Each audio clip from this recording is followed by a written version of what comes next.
এই চুনো মাছগুলো কিনে এনেছে বাজার থেকে, এখন এগুলো কাটবো।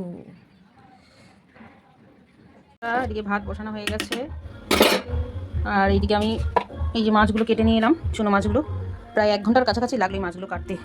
এত ছোটো ছোটো মাছ পরিষ্কার করে তো কাটতে হয়, পেটগুলো কাটতে হয়। এই মাছ খেতে ভীষণ মজা লাগে, কিন্তু কাটার বলে এই সবজিগুলো কেটে নিয়েছি। পেঁয়াজ কালি, বেগুন আর আলু এগুলো কেটে নিয়েছি, বাঁধাকপি। আর এদিকে কটা শিম আছে, এই শিমগুলো দিয়ে এটা তরকারি করবো। এগুলো এখন কেটে নেবো, নিয়ে স্নান টান করে এসে তারপর রান্না করবো। অনেক বেলা হয়ে গেছে বন্ধুরা, এবার স্নানটা করে আসি। স্নান করে এসে একেবারে রান্না করবো। সব কোটা সবজি কেটে রেখেছি, মাছ কেটে রেখেছি, এসে তাড়াতাড়ি রান্না বসিয়ে দেবো। এটা আমি স্নান টান করে এসে তোমাদের সাথে আবার রান্নার রেসিপিগুলো শেয়ার করবো। মাছগুলো ভাজা হয়ে গেছে, এবার তরকারিটা বসাবো। কড়াই তেল দিয়ে দিচ্ছি।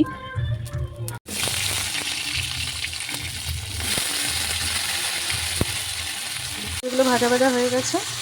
এবার এই জিরে, এর মধ্যে জিরে, সর্ষে আর কাঁচা লঙ্কা একসাথে বাটা রয়েছে, মশলাটা দিয়ে দেবো।